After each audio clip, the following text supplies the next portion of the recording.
Now I am going to discuss the articles of Indian Constitution regarding the Union Judiciary from Article 124 to 147. 124 to 147. These articles are related to the Union Judiciary of India.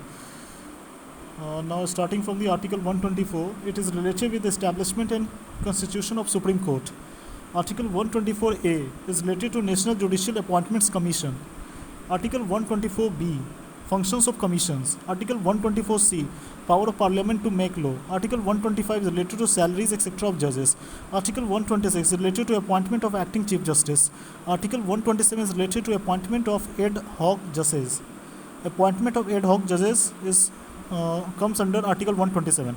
Article 128 is related to attendance of retired judges at sitting of the Supreme Court. Article 129 is related to Supreme Court to be a court of record. Article 130 is related to seat of Supreme Court. Article 131 is related to original jurisdiction of the Supreme Court. Article 131 is repealed.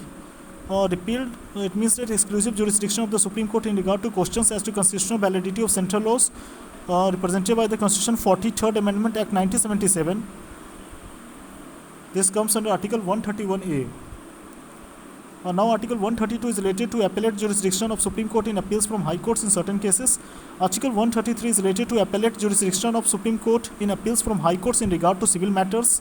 Article 134 is related to appellate jurisdiction of Supreme Court in regards to criminal matters. Article 134A is related to certificate for appeal to the Supreme Court. Article 135 is related to jurisdiction and powers of the Federal Court under existing law to be exercisable by the Supreme Court. Article 136 is related to a special leave to appeal by the Supreme Court. Article 137 is related to review of judgments or orders by the Supreme Court. Article 138 is related to enlargement of the jurisdiction of the Supreme Court. Article 139 is related to conferment of the Supreme Court of power to issue certain rates. Article 139A is related to transfer of certain cases. Article 140 is related to ancillary powers of Supreme Court. Article 141 is related to law declared by Supreme Court to be binding on all courts. Article 142 is related to enforcement of decrees and orders of Supreme Court and orders as to discovery, etc. Article 143 is related to power of President to consult Supreme Court. Article 144 is related to civil and judicial authorities to act in aid of the Supreme Court. Article 144A is again repealed, and special provisions as to disposal of questions relating to constitutional validity of laws represented by the Constitution 43rd Amendment Act 1977.